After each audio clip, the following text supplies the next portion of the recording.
Delhi police ने drug तस्करों पर बुधवार को बड़ी कार्रवाई करते हुए 1873 ग्राम गांजा बरामद किया है। पुलिस ने इस मामले में 3 लोगों को गिरफ्तार भी किया है। दिल्ली पुलिस ने एक बयान जारी कर बताया कि गांजा विदेश से तस्करी करके लाया गया था। अंतर्राष्ट्रीय बाजार में इसकी कीमत लगभग 35 लाख रुपए है। पुलिस आरोपियों से पूछताछ कर रही है। पुलिस यह पता लगा रही है कि यह गांजा कहाँ ले जाया जा रहा था।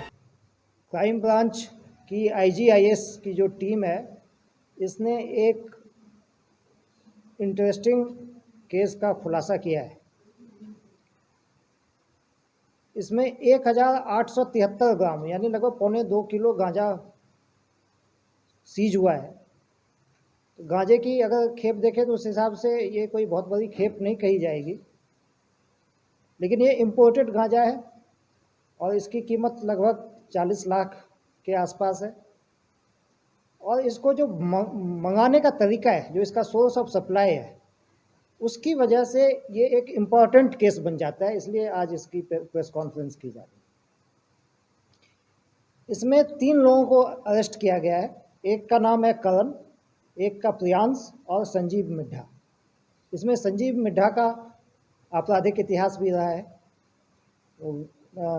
विकासपुरी थाने का BC भी है। प्रियांश और करण सजनानी ये यंग लड़के हैं। करण की उम्र 24 साल है, प्रियांश की उम्र 22 साल ही है। और इनका जो सोर्स ऑफ सप्लाई है वो कनाडा है। और इसमें डार्क नेट और विकर ऐप जैसे ऑनलाइन प्लेटफॉर्म्स, साइबर की दुनिया का इस्तेमाल किया गया है इस गांजे को सोर्स करने के लिए। इसलिए ये एक इम्पॉर्टेंट इन्वेस्टिगेशन बन गया है। इसमें पता ये चला है कि शुरू में विकर या वाइकर ऐप है, उसके जरिए ये लोग जो सोर्स है उससे कहीं कांटेक्ट में आए। उसके साथ इनिशियल जो इनकी बातचीत और चैट हुई है कनाडा के सोर्स से, वो उस ऐप पे हुई है। और जब इनको दोनों पक्षों को ये लगा कि संभावना है कि ये डील हो सकती है, तब ये इन लोगों ने अपने को डार्क नेट पे शिफ्ट किया। डार्क नेट, जैसा आप जानते हैं कि वहाँ पे डार्क नेट पे किसी चीज़ को ट्रैक करना मुश्किल होता है। जो बातचीत होती है और जो IP एड्रेस होता है वो करीब 50-60 जो मास्क है, जो ऑनलाइन मास्क जिसको कह सकते हैं, जैसे हम एक मास्क लगा लेते तो एक लेयर है, ऐसे करीब 50 से 60 मास्क होते हैं। वहाँ से बाउंस करते हुए वो फिर बातचीत इनकी आपस में इनका कांटेक्ट इस्टेब्लिश होता है। इसलिए इन्वेस्टिगेशन एजेंसी के लिए भी एक चैलेंज होता है कि इसको कैसे पता करें कि IP एड्रेस क्या है और ये तमाम चीज़ें। तो इस तरह से कई सारी इलीगल एक्टिविटीज़ आजकल जो डार्क नेट के सहारे से की जाती है, उसका ही एक उदाहरण हम इसमें देखते हैं। तो ये लोग डार्क नेट पे शिफ्ट कर गए। जब इनका विकर ऐप पे आपस में बातचीत होगी, जान पहचान होगी, और वहाँ पे एक dark.fail करके एक वेबसाइट है, उस पर इनकी बातचीत हुई। और जब इनको लगा कि ये डील अब पक्की हो सकती है, तो उसके बाद बिटकॉइन के माध्यम से इसका पेमेंट किया गया। ये भी एक क्रिप्टो करेंसी है। और उसके बाद DHL के माध्यम से इन्होंने इसको मंगवाया, जो गांजा है उसको मंगवाया। इसमें हमें ये पता चला है कि पिछले दिनों में FPO के माध्यम से वहाँ पे एक कोई व्यक्ति था जिसके माध्यम से इन्होंने पहले ये मंगवाया था, लेकिन वहाँ पे क्राइम ब्रांच ने पिछले साल एक सीजर और अरेस्ट किया था। उसके बाद इन्होंने FPO वाला रूट छोड़ दिया और DHL पे शिफ्ट हो गए। इसमें एक और इंटरेस्टिंग चीज़ आई है कि एक पर्टिकुलर किस्म की पैकिंग ये करते हैं जिसको माइलर पैकिंग कहा जाता है। और उस पैकिंग में जब जो कंट्राबेंड आइटम होता है उसको एक्सरे के माध्यम से, जब इंटरनेशनल अगर कुरियर है तो कहीं ना कहीं वो एक्सरे के माध्यम से गुजरता होगा, तो उस एक्सरे में इस पर आने की संभावना कम हो जाती है। स्कैनर, हाँ, स्कैनर जो होता है उसमें इसके आने की संभावना कम हो जाती है। इसलिए उस पर्टिकुलर पैकिंग का इस्तेमाल ये लोग करते हैं।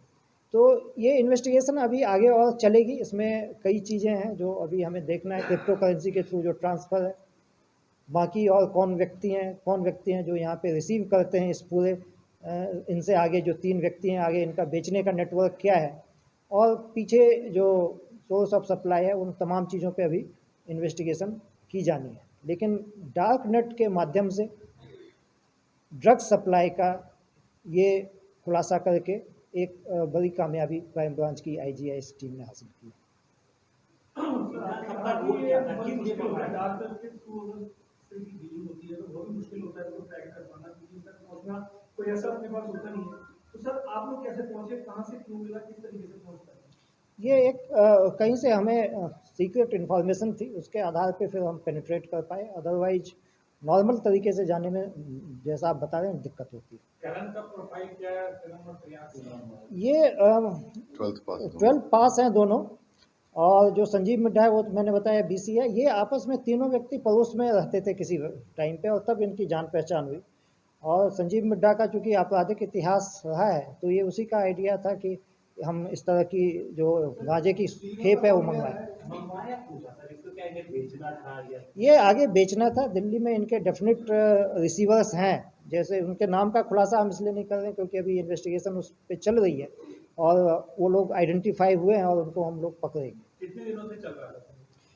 इन्होंने पिछले साल 2 खेप मंगवाई थी, इस तरह की चीज़ सामने आई है फॉरेन पोस्ट ऑफिस के माध्यम से, और उसमें एक खेप क्राइम ब्रांच ने पकड़ी भी थी वो, लेकिन उसमें जो कैरेक्टर्स हैं वो डिफरेंट है, लेकिन कहीं ना कहीं दोनों इन्वेस्टिगेशन का लिंकेज हो सकता है, वो अभी एक्सप्लोर कर रहे हैं। जो आपने स्पेशल पैकिंग को लेकर बात करी, स्पेशल पैकिंग को लेकर जो बात करी, क्या पता लगा पाए हैं कि कहाँ से वो जुगाड़ करते थे इसका, कि स्कैन ना होने पर कोई ड्रग वगैरह है वो नहीं मिल पाती, स्कैन नहीं हो पाती? ये देखिए, चूँकि ये जो कंसाइनमेंट है कनाडा से आया था, तो इसमें क्या हिंदुस्तान में भी इस तरह की पैकिंग अवेलेबल है, वो हम लोग पता करेंगे, क्योंकि ये तो कनाडा से होके आई है। तो इसको इमीडिएटली हम लोग ये कहें कि हम लोगों ने ये पता कर लिया कि पैकिंग कहाँ अवेलेबल है, ये तो ठीक नहीं होगा। लेकिन इस बात को जरूर तस्दीक करेंगे क्या इस तरह का कंसाइनमेंट और कंट्राबेंड्स हिंदुस्तान में भी इस तरह के पैकिंग में सप्लाई हो रहे हैं, वो चेक करवाएंगे।